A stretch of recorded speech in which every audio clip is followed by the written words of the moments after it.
Hello friends, आज हम start करने जा रहे हैं पॉलिटी का थर्ड पार्ट। पॉलिटी का ये लास्ट पार्ट है प्रीवियस ईयर क्वेश्चन के लिए। इसका फर्स्ट और सेकंड पार्ट ऑलरेडी चैनल पर आ चुका है, तो आप उस पर जाके उसको देख लीजिए। उससे पहले आप लोग को मैं ये बताना चाहूँगी कि हमारा टेलीग्राम चैनल है, जिसको आप जो कि आर के लिए और यूपी के सभी एग्ज़ाम्स के लिए, जहाँ पर आपको एग्ज़ाम से रिलेटेड सारी इन्फॉर्मेशन मिलेगी और आपको डेली करंट अफेयर कराया जा रहा है वहाँ पर। तो आप उसको जाकर ज्वाइन कर सकते हैं, जिसका लिंक हम आपको डिस्क्रिप्शन में दे देंगे, तो इसको ज़रूर से ज्वाइन कर लीजिए। उस पर हमारा एक कोर्स चल रहा है आर के लिए, जिसमें कि जीएस और हिंदी को हम एमसीक्यू फॉर्म में आपको प्रैक्टिस करा रहे हैं डेली, जिसमें कि आपका डेली एमसीक्यू होता है और वीकली रिवीजन टेस्ट सब कुछ चल रहा है, जो सिर्फ 199 में है। और करंट अफेयर का भी चल रहा है। अगर आप जीएस, हिंदी और करंट अफेयर तीनों का लेते हैं तो वो 299 का है। बाकी आप जीएस और हिंदी के लिए 199, ओनली 199 पे करके हमारे उस ग्रुप से जुड़ सकते हैं। हम आपको टेस्ट सीरीज भी प्रोवाइड कराएंगे, सब कुछ प्रोवाइड कराएंगे उस पर, तो उसको ज्वाइन कर लीजिए। बाकी हमारा टेलीग्राम चैनल ज़रूर से ज्वाइन कर लीजिए, और अगर आपको पेड कोर्स ज्वाइन करना है तो उसको भी कर सकते हैं। तो चलिए वीडियो को स्टार्ट करते हैं। हमारा आज का क्वेश्चन है कि how many items are there the 11th schedule of the constitution of India.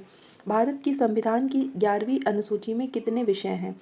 तो इसके ऑप्शंस हैं 22, 24, 29 और 32। नीचे देखते हैं। इस क्वेश्चन का सही आंसर है ऑप्शन सी 29। 73वां संविधान संशोधन अधिनियम 1992 के द्वारा भारतीय संविधान में एक नया भाग 9 तथा एक नई अनुसूची 11वीं अनुसूची जोड़ी गई और पंचायती राज्य व्यवस्था को संवैधानिक दर्जा प्रदान किया गया। 11वीं अनुसूची में कुल 29 विषय हैं, जिस पर पंचायतों को विधि बनाने की शक्तियां प्रदान की गईं। अगला क्वेश्चन है, भारत की संविधान की 6ठी अनुसूची के प्रावधान निम्नलिखित में से किस राज्य में लागू होते हैं? ऑप्शंस हैं त्रिपुरा, सिक्किम, नागालैंड या उपरोक्त सभी, ऑल ऑफ द एबव। तो इस क्वेश्चन का सही आंसर है त्रिपुरा। आगे देखते हैं। भारतीय संविधान की 6ठी अनुसूची में असम, मेघालय, त्रिपुरा, मिजोरम राज्यों के जनजातीय क्षेत्रों के प्रशासन के बारे में उपबंध किया गया है। अगला क्वेश्चन है कि भारत के संविधान की प्रस्तावना में कितने प्रकार के न्याय, स्वतंत्रता, समानता, भ्रातृत्व का उसी क्रम में उल्लेख किया गया है? तो ऑप्शंस हैं 3, 5, 2, 1, 1, 3, 5, 2, 2, 5, 3, 1 या फिर ऑप्शन डी 5, 2, 1, 3। तो इस क्वेश्चन का सही ऑप्शन है आंसर ऑप्शन ए। भारतीय संविधान की प्रस्तावना में 2 प्रकार की समानता, प्रतिष्ठा और अवसर, 3 प्रकार के न्याय, ठीक है, 3 प्रकार के न्याय, सामाजिक, आर्थिक और राजनीतिक, ये हो गया। 5 प्रकार की स्वतंत्रता, विचार, अभिव्यक्ति, विश्वास, धर्म और उपासना, तथा 1 प्रकार की बंधुता का उल्लेख है। ठीक है, तो ऑप्शन ए इज़ करेक्ट। अगला क्वेश्चन है, नेक्स्ट क्वेश्चन है कि संविधान सर्वप्रथम संसाधनात्मक सरकार किस देश में आरंभ की गई थी? ऑप्शंस हैं great Britain, Belgium, France, Switzerland. तो इस क्वेश्चन का सही आंसर है ग्रेट ब्रिटेन, यूके में। इसका डिस्क्रिप्शन देखते हैं कि सरकार की संसदीय व्यवस्था वह व्यवस्था है जिसमें कार्यपालिका नीतियों एवं कार्यों के लिए विधायिका के प्रति उत्तरदायी होती है। यह ब्रिटेन, जापान, कनाडा, भारत आदि में प्रचलित है। सर्वप्रथम संसदात्मक सरकार ग्रेट ब्रिटेन में आरंभ की गई थी। ब्रिटेन को संसदीय प्रणाली की जननी भी कहा जाता है। अगला क्वेश्चन है कि भारत की संविधान सभा की अंतिम बैठक की सही तिथि बताइए। अंतिम बैठक कब हुई थी? ऑप्शन है 26 नवंबर 1949, ऑप्शन बी है 5 दिसंबर 1949, ऑप्शन सी है 24 जनवरी 1950 या फिर ऑप्शन डी 25 जनवरी 1950। इस क्वेश्चन का सही आंसर है ऑप्शन सी 24 जनवरी 1950 को संविधान सभा की अंतिम बैठक हुई थी। आगे नीचे डिस्क्रिप्शन देखते हैं। भारत में संविधान के निर्माण के लिए संविधान सभा का गठन किया गया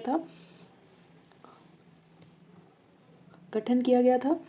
कैबिनेट मिशन 1946 प्रस्तावों के अंतर्गत भारतीय संविधान सभा का प्रतिनिधिक निर्वाचन के आधार पर गठन किया गया था। 9 दिसंबर 1946 को संविधान सभा का पहली बैठक बुलाई गई थी, जिसकी अध्यक्षता किसने की थी? डॉक्टर सच्चिदानंद सिन्हा ने। 11 दिसंबर 1946 को संविधान सभा ने डॉक्टर राजेंद्र प्रसाद को इस संविधान के स्थायी अध्यक्ष के रूप में निर्विरोध निर्वाचित कर दिया गया था। उसके बाद क्या है कि संविधान के निर्माण में क्वेश्चन भी आपसे पूछा जा सकता है कि संविधान के निर्माण में कितना टाइम लगा था, तो 2 वर्ष 11 माह और 18 दिन का समय लगा था। इसके लिए कुल 11 अधिवेशन हुए थे। 11वें अधिवेशन के अंतिम दिन 26 नवंबर 1946 को संविधान को अंगीकृत किया गया तथा इन अधिवेशनों के अतिरिक्त संविधान सभा की अंतिम बैठक 24 जनवरी 1950 को संवेद हुई थी। और संविधान पूर्ण रूप से लागू कब हुआ था? 26 जनवरी 1950 को संविधान जो है पूर्ण रूप से लागू हुआ था।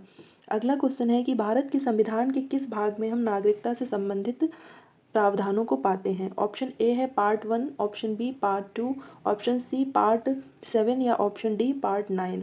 तो संविधान के भाग 2 में, यानी कि ऑप्शन बी इज करेक्ट, संविधान के भाग 2 में अनुच्छेद 5 से 11 तक नागरिकता के बारे में चर्चा की गई है। भाग 1 में क्या है? संघ और उसका राज्य क्षेत्र। भाग 6 में क्या है? 7 में पहली अनुसूची के भाग खा के राज्य, और भाग 9 में है पंचायत। अगला क्वेश्चन है कि राज्य के नीति निर्देशक तत्व सहज अध्ययन के लिए निम्न में से कौन से भागों से विभाजित किए जा सकते हैं? ऑप्शन ए है समाजवादी, ऑप्शन बी है उदार बौद्धिकतावादी, ऑप्शन सी है गांधीवादी और ऑप्शन डी है उपरोक्त सभी। तो इस क्वेश्चन का सही ऑप्शन है ऑल ऑफ द एबव। राज्य के नीति निर्देशक तत्व जो है वो सहज अध्ययन के लिए सारे कौन कौन से भागों में विभाजित किए गए थे? तो तीनों ऑप्शन करेक्ट हैं। तो संविधान के अनुच्छेद 36 से लेकर 51 तक राज्य के नीति निर्देशक तत्वों का प्रावधान है और संविधान में नीति निर्देशक तत्वों की संकल्पना आयरलैंड के संविधान से ली गई है। अगला क्वेश्चन देखते हैं, निम्नलिखित में से किसके संबंध में राज्यसभा का अनन्य अधिकार है? ऑप्शंस हैं राष्ट्रपति को अपदस्थ करने हेतु कार्रवाई प्रारंभ करना, या फिर सर्वोच्च न्यायालय के न्यायाधीशों को अपदस्थ करने हेतु कार्रवाई करना, ऑप्शन सी है एक नई अखिल भारतीय सेवा के सृजन हेतु संस्तुति करना, और ऑप्शन डी है उपरोक्त कोई नहीं।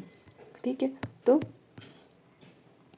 इस क्वेश्चन का सही आंसर है ऑप्शन सी, एक नई अखिल भारतीय सेवा के सृजन हेतु संस्तुति करना। संविधान के अनुच्छेद 312 में यदि राज्यसभा ने उपस्थित और मत देने वाले सदस्यों में से कम 2/3 सदस्यों द्वारा समर्थित संकल्प द्वारा घोषित किया है कि राष्ट्रीय हित में ऐसा करना आवश्यक या समीचीन है, तो संसद क्या करेगी? विधि द्वारा संघ और राज्यों के सम्मिलित भारतीय सेवाओं सृजन के लिए उपबंध कर सकती है। अगला क्वेश्चन है कि बिना अनुमति के कितने दिन संसद से अनुपस्थित रहने पर किसी सांसद को अयोग्य घोषित किया जा सकता है? ऑप्शंस हैं option A 30 days, option B 60 days, option C 90 days और ऑप्शन डी है 120 डेज। तो इस क्वेश्चन का सही आंसर है 60 डेज। यदि कोई सदस्य सदन की अनुमति के बिना 60 दिन की अवधि से अधिक समय के लिए सदन की सभी बैठकों में अनुपस्थित रहता है तो सदन उसका पद रिक्त घोषित कर देता है, और 60 दिन की अवधि की गणना में सदन के स्थगन, सत्रावसान की लगातार 4 दिनों से अधिक अवधियों को शामिल नहीं किया जाएगा। अगला क्वेश्चन है कि निम्नलिखित में से किसे भंग नहीं किया जा सकता पर समाप्त किया जा सकता है? तो ऑप्शन से हाउस ऑफ पीपल यानी कि लोकसभा, काउंसिल ऑफ स्टेट यानी कि Rajya Sabha, option C legislative assembly Vidhan Sabha और ऑप्शन डी है लेजिस्लेटिव काउंसिल विधान परिषद। संविधान के अनुच्छेद 169 में राज्यों में विधान परिषद के गठन एवं विघटन करने की व्यवस्था है।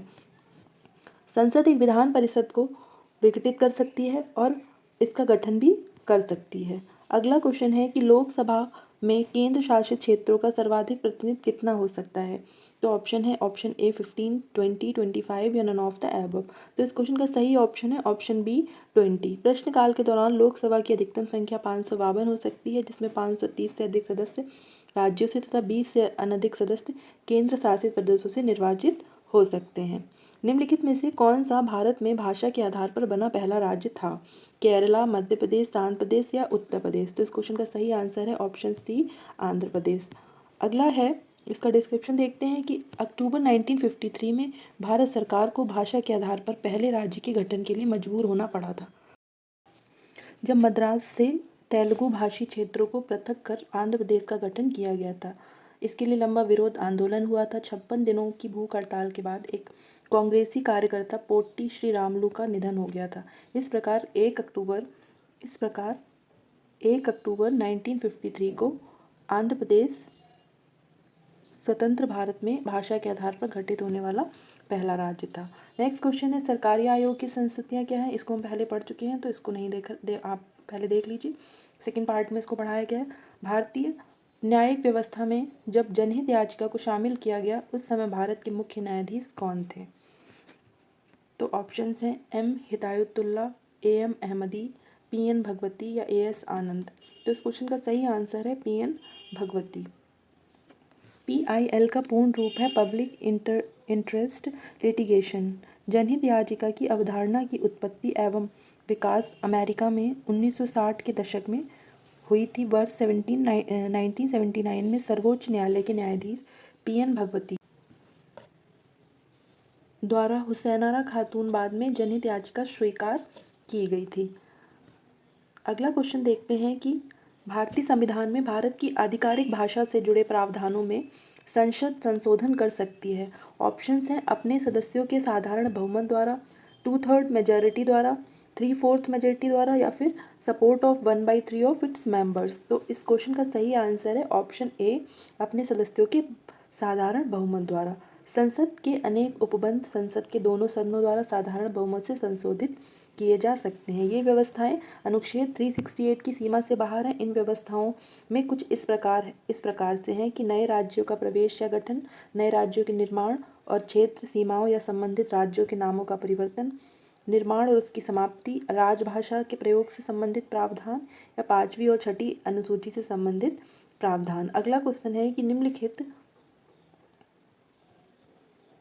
निम्नलिखित करों में कौन सा कर ग्राम पंचायत द्वारा लगाया जाता है। बिक्री कर, भू राजस्व, स्थानीय मेलों पर कर या नन ऑफ द एबव। तो इस क्वेश्चन का सही ऑप्शन है ऑप्शन सी, स्थानीय मेलों पर कर ग्राम पंचायतों द्वारा लगाया जाता है। और संविधान की अनुसूची 11 में अनुच्छेद 246(6) में 29 विषयों का उल्लेख है। अगला क्वेश्चन है कि भारतीय संविधान में राज्यों का संघ की संकल्पना को प्राप्त किया गया है। कहाँ से प्राप्त किया गया है। अमेरिका के संविधान से, ऑस्ट्रेलिया के संविधान से या फिर ब्रिटिश नॉर्थ अमेरिका अधिनियम से या फिर स्विट्जरलैंड के अधिनियम से। तो इस क्वेश्चन का सही आंसर है option C, the British North American act. भारतीय संविधान में राज्यों का संघ की संकल्पना British North America act Canada से लिया गया है। भारतीय संविधान के अनुच्छेद 1 के अनुसार भारत राज्यों का संघ है, जबकि अमेरिका के संविधान में संघ की जगह फेडरेशन की व्यवस्था की गई है। वास्तव में भारतीय संविधान में दूसरे देशों के संविधान से बहुत कुछ लिया गया है, इसलिए भारतीय संविधान को उधार का थैला भी कहा जाता है। अगला क्वेश्चन है कि निम्नलिखित कथनों पर विचार कीजिए और नीचे दिए गए कूट से सही उत्तर को चुनिए। कथन है कि भारत एक लोकतांत्रिक देश है और रीज़न है कि भारत का अपना एक संविधान है। तो ऑप्शन बी आपका करेक्ट है कि both A and R are true but R is not the correct explanation of A. Bharat एक लोकतांत्रिक देश है क्योंकि यहाँ जनता द्वारा सरकार एक निश्चित कार्यकाल के लिए निर्वाचित होती है, अतः ए कथन सही है। भारत का अपना लिखित संविधान है, अतः कारण भी सही है, किंतु कारण आर कथन ए की व्याख्या नहीं करता है। निम्नलिखित में से कौन संविधान के अनुच्छेद 21 के दायरे में नहीं आता है। ऑप्शन हैं एक चिकित्सक द्वारा घायल को चिकित्सीय सहायता यानी कि medical aid to injured by a doctor, कार्यस्थल पर महिलाओं का लैंगिक उत्पीड़न, और ऑप्शन सी है pollution of the quality of water या फिर कैपिटल पनिशमेंट। तो इस क्वेश्चन का सही आंसर है कैपिटल पनिशमेंट, मृत्यु दंड। चिकित्सक द्वारा घायल को चिकित्सीय सहायता परमानंद बनाम भारत संघ 1998 में, कार्यस्थल पर महिलाओं का सेक्सुअल हैरेसमेंट विशाखा मामले में अनुच्छेद 14, 19 और 21 तथा पानी की गुणवत्ता को दूषित करना संविधान के आर्टिकल 21 में शामिल है, और मृत्युदंड जो है वो अनुच्छेद 21 के अंतर्गत नहीं आता है। अगला क्वेश्चन है कि भारत और अमेरिका की राजनीतिक व्यवस्थाओं के बीच निम्नलिखित में से कौन सी विशेषताएं समान हैं। तो ऑप्शंस हैं अवशिष्ट शक्तियां केंद्र के पास हैं, सेकंड है कि अवशिष्ट शक्तियां राज्यों के पास हैं, ऑप्शन 3 है कि राष्ट्रपति के पास पॉकेट वीटो की शक्ति है, और ऑप्शन 4 है उच्च सदन में कुछ मनोनीत सदस्य होते हैं। तो इस क्वेश्चन का सही आंसर है ऑप्शन 3 जो है वो सिर्फ करेक्ट है। भारत और संविधान अमेरिका की राजनीतिक व्यवस्था में कुछ समानता है तो कुछ असमानताएं हैं। जहां भारत में अवशिष्ट शक्ति केंद्र के पास है, वहीं अमेरिका में राजनीतिक व्यवस्था में अवशिष्ट शक्ति राज्यों में निहित होती है। और जैसे कि राष्ट्रपति की पॉकेट वीटो की शक्ति, राष्ट्रपति जो है सेनाओं का सर्वोच्च कमांडर होना चाहिए, तो तो ऑप्शन ए जो है इसमें करेक्ट है। What is the quorum to constitute a meeting of Lok Sabha? Lok Sabha का अधिवेशन गठित करने हेतु गण पूर्ति कितनी होनी चाहिए? 1/6 of the total member of the house, या फिर 1/10 of the total member of the house? Option C है 1/4 of the total member of the house. सदन के सदस्यों की कुल संख्या का चौथा भाग, सदन के सदस्यों की कुल संख्या का तीसरा भाग होना चाहिए। तो ऑप्शन बी जो है वो करेक्ट है। अगला क्वेश्चन देखते हैं कि राज्य और राज्यसभा के सदस्यों की संख्या, ये करंट का क्वेश्चन हो सकता है तो इसलिए हम इसको नहीं देखेंगे। अगला देखते हैं कि प्रोटेम स्पीकर सामान्यतः किसे नियुक्त किया जाता है? पिछली लोकसभा के अध्यक्ष को, ऑप्शन ए। ऑप्शन बी है पिछली लोकसभा के उपाध्यक्ष को, या फिर नवनिर्वाचित लोकसभा के वरिष्ठतम सदस्यों में से कोई एक, या पिछली लोकसभा के विपक्ष के नेता को। तो इस क्वेश्चन का सही आंसर है नवनिर्वाचित लोकसभा के वरिष्ठतम सदस्यों में से किसी एक को प्रोटेम स्पीकर निर्वाचित किया जाता है। राज्यसभा का सर्वप्रथम गठन किस वर्ष में हुआ था? क्वेश्चन का ऑप्शन देखते हैं 1950, 51 में, 52 में या 53 में। तो इस क्वेश्चन का सही आंसर है ऑप्शन सी 1952 में राज्यसभा का सर्वप्रथम गठन हुआ था। इसका डिस्क्रिप्शन देख लीजिए आप लोग, इसका पीडीएफ आपको टेलीग्राम चैनल पर उपलब्ध हो जाएगा। निम्नलिखित में से कौन संसद सदस्यों का सामूहिक विशेषाधिकार नहीं है? ऑप्शंस हैं चर्चा एवं प्रक्रिया की स्वतंत्रता, संसद के आंतरिक विषयों के संचालन का अधिकार, ऑप्शन सी है साक्षी के रूप में उपस्थिति से स्वतंत्रता, ऑप्शन डी है अपरिचितों को सदन से बाहर रखने का विशेषाधिकार। तो ऑप्शन सी करेक्ट है, freedom from attendance as witness. निम्नलिखित कथनों पर विचार कीजिए तथा नीचे दिए गए कूट से अपना उत्तर चुनिए। ऑप्शंस हैं राज्यपाल को उच्च न्यायालय के न्यायाधीश की नियुक्ति का अधिकार नहीं है, ऑप्शन बी है यह विधानमंडल का हिस्सा नहीं है, ऑप्शन सी है उन्हें विधान परिषद में कुछ सदस्यों को मनोनीत करने का अधिकार है, या फिर ऑप्शन 4 उनके पास कोई न्यायिक शक्ति नहीं है। तो ऑप्शन 1 और ऑप्शन 3 दोनों करेक्ट हैं। इसका डिस्क्रिप्शन देखते हैं। आर्टिकल 168 के अंदर राज्यपाल तो राज्य विधानमंडल का हिस्सा है। राज्यपाल राज्य विधान परिषद के कुल सदस्यों के छठे भाग को नामित करता है जिन्हें साहित्य, विज्ञान, कला, सहकारिता आंदोलन और समाज सेवा का ज्ञान हो। अगला क्वेश्चन है कि राज्यसभा द्वारा संविधान के अनुच्छेद 249 के अंतर्गत पारित संकल्प जिसके द्वारा संसद को राज्य सूची के विषय पर राष्ट्रीय हित में विधि निर्मित करने का अधिकार दिया गया हो, प्रवृत्त रहेगा। कब तक रहेगा? 6 माह से अधिक, 2 वर्ष से अधिक, 1 वर्ष से अधिक, या फिर असीमित काल तक। तो इस क्वेश्चन का सही आंसर है नॉट एक्सीडिंग 1 ईयर। इसका डिस्क्रिप्शन आप लोग देख लीजिए। सरकारी आयोग पढ़ चुके हैं पहले। निम्नलिखित में से कौन अंतर्राज्यीय परिषद का गठन करने के लिए अधिकृत है? कौन करता है? तो इस क्वेश्चन का सही ऑप्शन है प्रेसिडेंट जो है वो अंतर्राज्यीय परिषद का गठन करता है। अगला क्वेश्चन है कि निम्नलिखित में से कौन सा एक क्षेत्रीय परिषदों का लक्षण नहीं है? ऑप्शन ए है it is a constitutional body, यह एक संवैधानिक संस्था है। अगला है 5 क्षेत्रीय परिषदों की स्थापना राज्यों के पुनर्गठन अधिनियम 1956 के अंतर्गत की गई है। यद्यपि चंडीगढ़ राज्य नहीं है फिर भी यह क्षेत्रीय परिषद में शामिल किया गया है। ऑप्शन डी है कि यह एक परामर्शदात्री संस्था है। तो इस क्वेश्चन का सही आंसर है ऑप्शन ए, यह एक संवैधानिक संस्था है।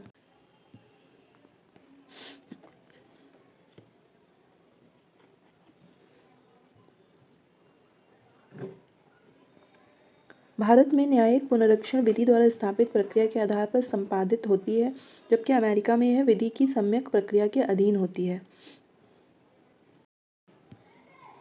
अगला क्वेश्चन है कि सूची 1 को सूची 2 से सुमेलित करिए और दिए गए कूट से सही उत्तर चुनिए। आपके ऑप्शंस हैं कि कॉन्स्टिट्यूशनल अमेंडमेंट आर्टिकल 360 में, या फिर finance commission article 312, financial emergency 280, या फिर ऑल इंडिया सर्विसेज 368। तो करेक्ट बताना है कि कौन सा किस आर्टिकल में आता है। तो इस क्वेश्चन का सही आंसर है ऑप्शन बी, करेक्ट है। नीचे देख लेते हैं कि संवैधानिक संशोधन आर्टिकल 368 में आता है, वित्त आयोग आर्टिकल 280, वित्त आपात आर्टिकल 360 में, और अखिल भारतीय सेवाएं आर्टिकल 312 में आती हैं। भारत के सर्वोच्च न्यायालय ने संविधान के आधारभूत ढांचे के सिद्धांत को स्पष्ट किया है। किससे स्पष्ट किया उन्होंने? तो ये क्वेश्चन भी हम पढ़ चुके हैं कि केशवानंद भारतीयवाद 1973 के द्वारा उन्होंने इस चीज़ को स्पष्ट किया है। अगला क्वेश्चन है कि संविधान के अनुच्छेद 32 को डॉक्टर अंबेडकर ने इसकी आत्मा कहा था, और कारण है कि आर्टिकल 32 मौलिक अधिकारों के अतिक्रमण के विरुद्ध प्रभावी उपचार का प्रावधान करता है। तो ए और R both are true and R is the correct explanation of A, दोनों सही हैं। इसका डिस्क्रिप्शन आप लोग देख लीजिए। भारत में नागरिकों के मौलिक अधिकारों में संशोधन कौन करता है? तो कौन कर सकता है? ऑप्शन सी, पार्लियामेंट जो है भारत में नागरिकों के मौलिक अधिकारों में संशोधन कर सकती है। किसके तहत? आर्टिकल 368 के तहत। अगला है कि भारतीय संविधान का कौन सा अनुच्छेद भारत की विदेश नीति से संबंधित है? आर्टिकल 380, 312, 60 या फिर आर्टिकल 51। तो इस क्वेश्चन का सही आंसर है आर्टिकल 51। भारत 4 के अनुच्छेद 51 के अनुसार राज्य अंतर्राष्ट्रीय शांति एवं सुरक्षा में अभिवृद्धि, राष्ट्रों के बीच न्यायसंगत एवं सम्मानपूर्ण संबंधों को अक्षुण्ण रखने, अंतर्राष्ट्रीय विवादों का समाधान वार्ता और मध्यस्थता द्वारा करने और राष्ट्रों की पारस्परिक व्यवस्था को अंतर्राष्ट्रीय संधियों या कानूनों के प्रति सम्मान की भावना बढ़ाने का प्रयास करता है। अगला है कि अगर लोकसभा द्वारा पारित धन विधेयक राज्यसभा द्वारा भी पारित मान लिया जाएगा यदि राज्यसभा उस पर कोई कार्रवाई नहीं की जाती है राज्यसभा के द्वारा। तो इसके ऑप्शंस हैं 10 दिन के लिए, 14 दिन, 15 दिन या 16 दिन। तो इस क्वेश्चन का सही आंसर है 14 दिन करेक्ट है। अगला है कि अनुच्छेद 249 के खंड 1 के अंतर्गत पारित प्रस्ताव निम्नलिखित में से किससे अधिक समय के लिए प्रवृत्त नहीं रहेगा? Option A 1 month, option B 3 month, option C 6 month या ऑप्शन डी 1 ईयर के लिए। तो इस क्वेश्चन का सही आंसर है ऑप्शन डी 1 ईयर।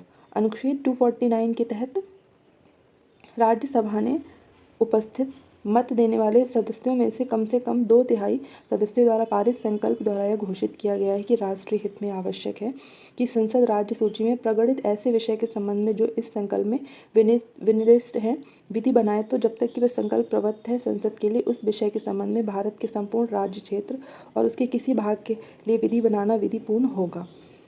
अगला क्वेश्चन देखते हैं। सरकारी आयोग आपको पता है कि किस लिए स्थापित किया गया था? ये क्वेश्चन 5 से 6 बार रिपीट हो चुका है, तो आप यहाँ से ये भी पता कर सकते हैं कि क्वेश्चन कितना ज़्यादा रिपीट होते हैं और इसीलिए आपको बार बार बोला जाता है कि PYQ is the most important part of your preparation. अगला क्वेश्चन है कि the state finance commission is state finance commission क्या है? एक संवैधानिक संस्था है। नेक्स्ट क्वेश्चन देखते हैं कि भारत में एक नया राज्य सृजित करने वाले विधेयक को पारित होना अनिवार्य है। कहाँ पर? संसद में साधारण बहुमत द्वारा। इस क्वेश्चन को भी हम ऊपर पढ़ चुके हैं, ये भी पढ़ चुके हैं। तो यहीं पर ये वीडियो जो है वो आपका फिनिश हो रहा है।